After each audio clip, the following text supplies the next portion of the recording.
accountability is taking an objective standpoint about what happened and the part you played in it, even if it's just being there, even if it's just your presence, and understand how powerful even just your presence is. You feel me?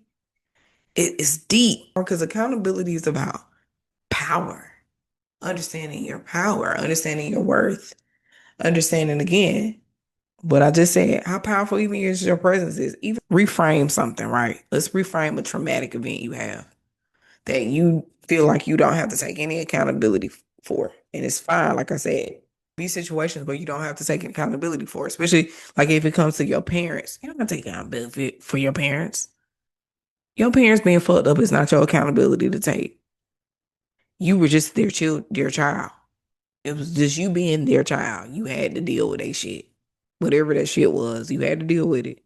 I would say about 90% up to 90% of what's wrong with you is due to other people, right?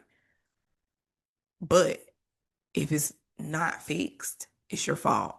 Now, this is where blame comes in. It is your fault. If you go unfixed, it is your fault. That's your accountability seal, though. If I understand how powerful my presence is, just by itself, even if it's no accountability, that means that I can dictate where I am. If I'm more intentional about where I am, do you see where I'm going?